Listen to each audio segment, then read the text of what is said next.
Hi everyone, Aaron here for Zollotech, and iPhone X has been out for a couple of years, and this was a phone that I used for myself for about 10 months, but I wanted to revisit it since it's been out for a couple of years, and my wife still uses an iPhone X to this day. She's used one since the release date. In fact, it was the only iPhone she's ever asked for, and she didn't want to upgrade to the 11 or 11 Pro or any of those, so she's still using it. So I've asked her for some of her feedback, and I've also wanted to show you this phone as well. Now, as far as the design is concerned, it still holds up well 2 years later. It's got the notch. It hasn't changed on any of the modern displays. And this was the actual showing of the first OLED for Apple. So it's held up really well. The display goes edge to edge and works really well. I think it looks great overall. And over all of these years, it has no burn-in. In fact, I downloaded a wallpaper so we could take a look at it, and you can't see any burn-in. And burn-in, if you're not familiar with that, on OLED displays such as this display, they have a tendency to have ghosting or burn-in where you might see an icon or some text that's still stuck on the display even though the display is not on the same page you're on. So maybe you're in mail and you'll see ghosting, but I don't see any of that. So this wallpaper shows you that there's no burn-in whatsoever. The display has held up really well that way. This phone also has 3D touch, and while iOS 13 treats 3D touch a little bit differently, because the display is pressure sensitive, it does still react more quickly. So if I press and hold and slide, it's just like it was before with peak and pop and all of those things. So you'll see it just pops up really quickly. There's no issues here, and it feels better than it does on, say, an iPhone 11 Pro, for example. It's just a faster response time overall. So if I go into my iPhone 11 Pro, for example, press and hold, it takes a second longer to show up on the 11 Pro Max. So you'll see I'm pushing the same thing. It's much quicker on the iPhone X. Now, as far as durability, well, this phone is made of stainless steel all the way around, so that part's pretty durable. And the display is held up pretty well, but that doesn't mean it doesn't have scratches on it. I tend not to use my displays with screen protectors on them or anything. And depending on the certain light that you're under, you can see the actual scratches. There's not really many on this display. They're more on the back, actually, and you'll see them here because I'm setting the phone down on the back. So if you look right around this edge, you're going to see quite a few little micro scratches and things, and that's just from the edge touching whatever table it's on. Normally the display itself really doesn't have many scratches on it, so it's held up pretty well. And of course, all of that could be avoided if you use a case or a screen protector. I just prefer not to do that. But if you like that, that's fine. It's held up well over that time, and when it's not in use, it's actually in a case and then in my backpack when I carry it around to do different iOS updates and things like that.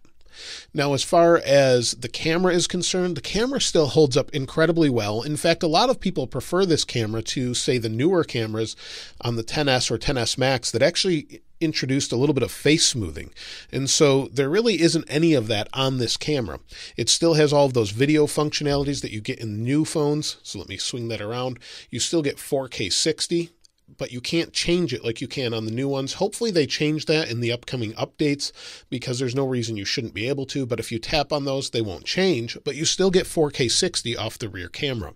You don't get that with the front-facing camera, though. Now, as far as battery life is concerned, well, this was used for about a total of 10 months. And if we go to settings and then battery health is at 97%. And this is pretty typical of phones I use over the years. Probably about 97% battery life after a year of usage or 10 months of usage for me. I've talked about that in previous videos. That seems to be pretty typical for how I use it. And I do use a lot of different devices such as iPad and Macs as well. So that's going to factor into some of that a little bit. But I never let my phone get warm, and it's usually around 70 to 75 degrees Fahrenheit. So that heat is really kept down. Plus, I don't leave a case on it, so it can easily dissipate that heat. Now, using this all day long, battery life still seems to be fine. In fact, for me, I had no problems when I was using it full time getting through the day. And my wife that's still using it has no problem getting through the day. She charges it at night before she goes to bed, and that's about it. So there's no problems with battery for most people, depending on how you use the phone. If you're a heavy user, you could always get a battery case or something like that, or charge it multiple times throughout the day. But for normal average use, it should be fine as far as that goes. And performance seems fast. There's no issues as far as scrolling and things like that. Even on iOS 13, some people were concerned about it slowing down the phone, but it seems to be fine. My wife has not complained about speed. You'll see different apps and applications load fast. You can open them quickly.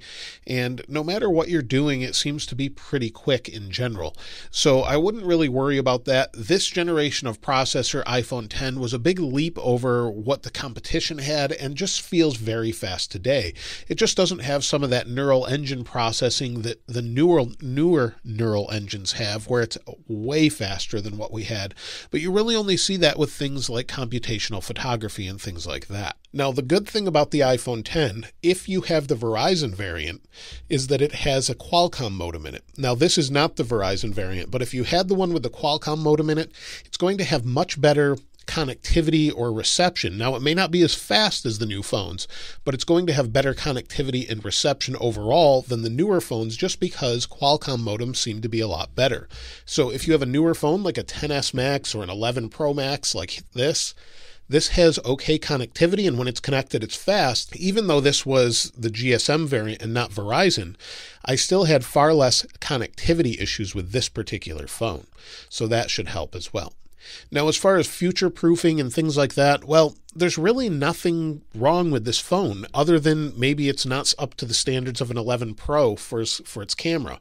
Otherwise, you've still got the normal lens, telephoto, and this is more than sufficient for most people. In fact, most people aren't going to notice it as any issue whatsoever.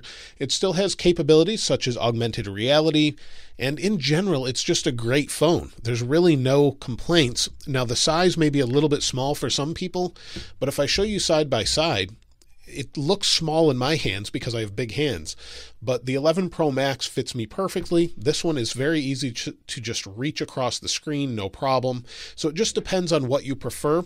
This is the same size as an 11 Pro, for example. So it's a great size. There's no complaints as far as that goes. Now, as far as future support, the iPhone 10 is going to be supported for quite some time. The differences we may see is next year, where there may be a redesign, but overall it feels very modern, and no one will really know the difference between this and a 10S.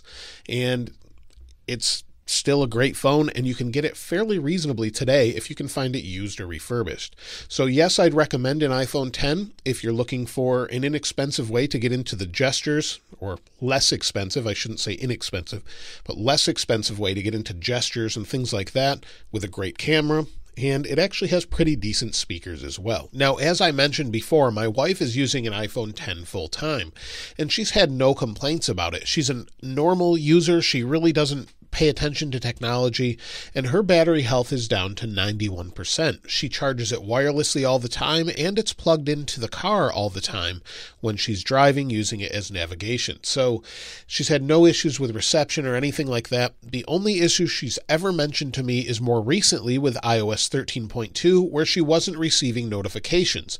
I had her check a bunch of settings. It wasn't pushing to her phone or to her watch, and so that's a problem in general that will have to be fixed with a software update. But she's had no reception issues, no problems whatsoever.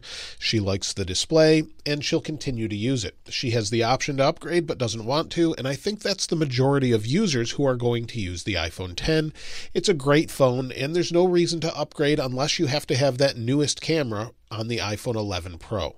So other than that, I think there's really no reason to upgrade unless you want that or massive battery life improvements like the new phone as well. Now, finally, I wanted to mention PWM, or screen flicker, and that's how the iPhone 10 or most OLEDs control their screen brightness. The brighter you go, the faster it flickers to keep the screen on longer so that it's brighter.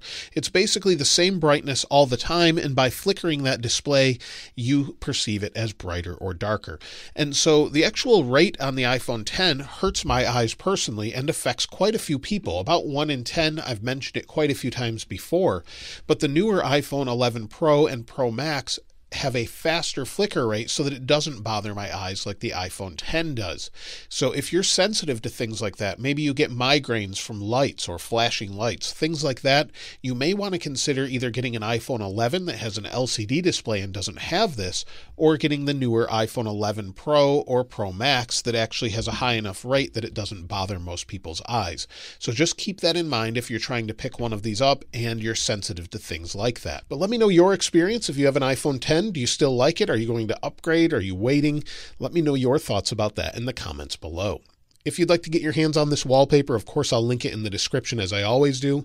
And if you haven't subscribed already, please subscribe and hit that notification bell if you'd like to see more of these videos as soon as they're released. If you enjoyed the video, please give it a like. As always, thanks for watching. This is Aaron. I'll see you next time.